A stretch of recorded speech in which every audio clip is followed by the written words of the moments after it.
The secret map the US doesn't want you to see. There exists a map once locked away in government archives that quietly shaped the destiny of millions of Americans. It did not depict borders, railroads, or natural resources. Instead, it divided neighborhoods by color, classifying entire communities as valuable, declining, or hazardous. These were the HOLC redlining maps created in the 1930s by the US Homeowners Loan Corporation. On the surface, the map looked like a planning tool.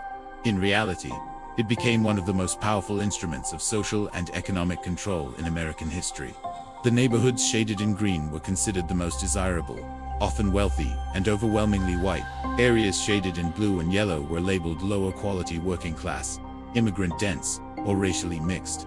But the neighborhoods shaded in red were the most defining. These redline districts were deemed too risky for investment, particularly because of their African American, Latino, or immigrant populations. Once marked in red, banks refused to issue mortgages there. Insurance companies denied coverage. Businesses avoided investing. Property values dropped not because the neighborhoods were flawed, but because the map said they should decline. This was not done publicly.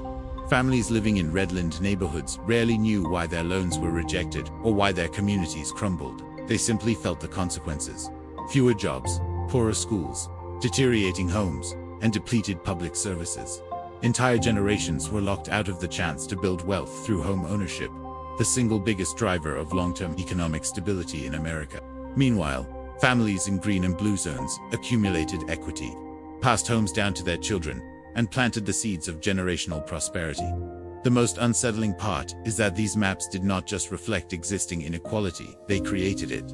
The consequences still echo today. Many of the same neighborhoods marked red in the 1930s remain some of the most economically disadvantaged areas in the US. They are often the same places with underfunded schools, higher pollution levels, and limited access to medical services.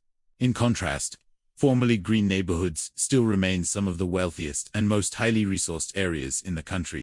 For decades, these maps were hidden from public view, buried deep in archives, unacknowledged by policymakers.